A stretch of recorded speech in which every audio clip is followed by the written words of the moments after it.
July 1943. The open steppe south of Kursk.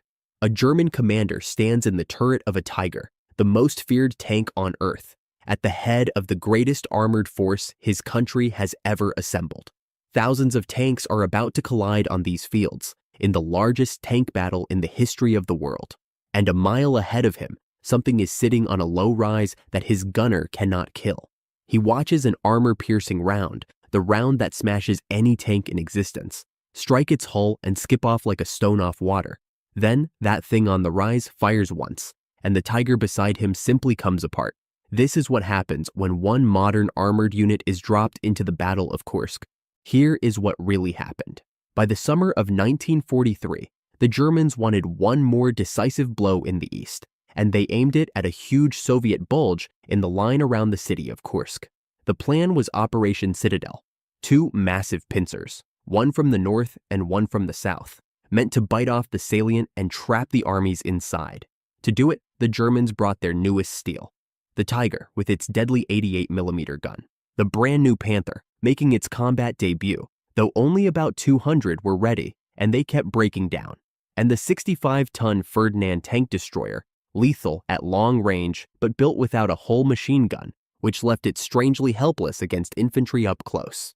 The Soviets were waiting, dug in deep with thousands of T-34s.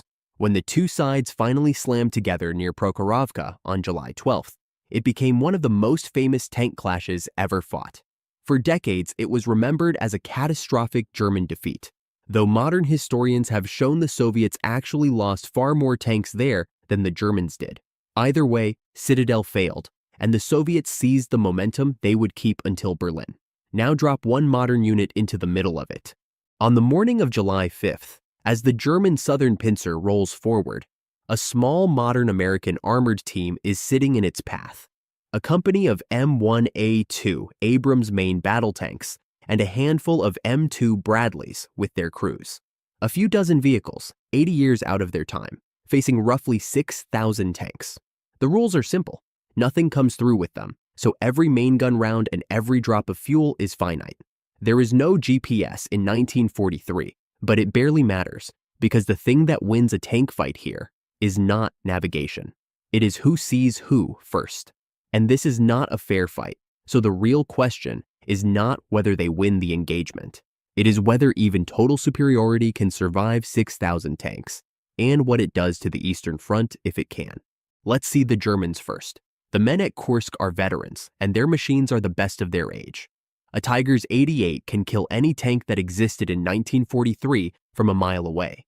The whole German plan is built on that gun reaching out and killing first. Now the gap.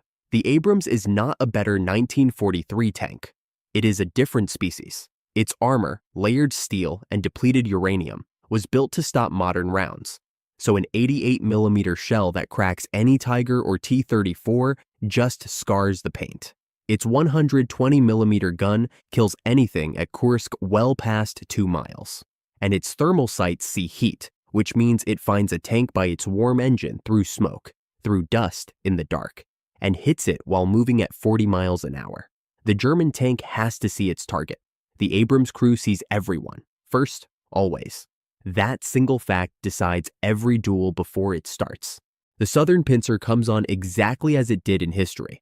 A wedge of Tigers and Panthers grinding across the wheat. The lead German crews are scanning the horizon for Soviet armor. They never see what hits them.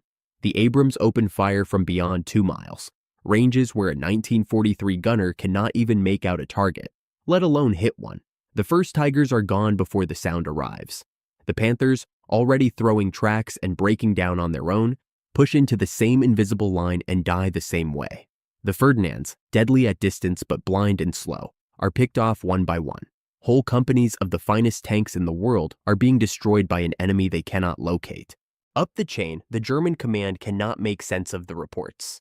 Entire battalions are calling in catastrophic losses to a force that shows up on no map, fielding tanks no intelligence officer has ever heard of. Some commanders assume a new Soviet secret weapon. Others assume their own crews have lost their nerve. The truth that they have driven straight into the next century is not something the German army has a form to file. For the German crews, it is not a battle. It is a hand reaching out of the future and switching them off, one vehicle at a time, and nothing they were taught has a word for it. But here is the catch, and it is the whole reason Kursk is the right battle for this question. This is the largest tank battle in history, 6,000 tanks. A modern Abrams carries about 40 rounds. 40. A single Abrams could kill 40 tanks and have nothing left but a machine gun. A dozen of them could break the spearhead of an army, and they do. But behind that spearhead is another, and behind that, the deep Soviet reserves. Thousands more T-34s rolling up from the rear. The modern unit is not in danger of losing a fight. It is in danger of running out. Every round spent is gone. Every gallon of that thirsty turbine's fuel is gone. The math that makes this interesting is not armor versus armor. It is 40 rounds versus 6,000 tanks, and a clock that only runs down. So the crews start fighting like accountants. Every shot has to count, every reload matters, and the gunners begin choosing which targets are worth a round and which to let roll closer. A modern tank rationing its fire in the middle of the largest tank battle in history is still winning every single exchange, and still, slowly, being buried under the sheer arithmetic of the Eastern Front. Neither side can fight the modern tanks the way they were trained, so they do what desperate, capable armies do. They stop showing themselves. They use the dust and the smoke and the folds of the ground. They try to swarm in close, where a lucky shot to a track or an optic can at least stop one of these things, because no one can penetrate it head-on. The Soviets, masters of artillery, walk barrages across the rises hoping for a top hit. And once in a while, it works just enough to matter. A T-34 bursts from a tree line at 50 yards and lands a hammer blow on a Bradley's flank. A shell craters the ground under a track. None of it kills the modern crews, but it is a reminder that even a machine from the future can be stopped if you are willing to throw enough men and steel into the gap. It is not hopeless courage for nothing. A thrown track is a thrown track even on an Abrams, and a tank that cannot move in a sea of enemies is a tank in trouble. The crews of 1943 were among the best who ever lived. Against anything from their own century, they would have won. They were simply born 80 years too early to fight this. So, the modern unit shatters the German offensive faster and more completely than the real Red Army ever could. Citadel does not just fail, it evaporates. The cream of the German Panzer Arm, the Tigers and Panthers Germany, was counting on for the rest of the war, burns on the steppe in a few days. And here is the part worth sitting with. Breaking the Germans at Kursk does not hand the future to the good guys in a clean way. The real Kursk is the moment the Soviet Union took the initiative and never gave it back. Make that victory faster and cheaper, and you do not just beat Hitler sooner. You hand Stalin a stronger, less bloodied Red Army, rolling west years ahead of schedule. The map of Europe after the war, the line where the Iron Curtain falls, all of it shifts.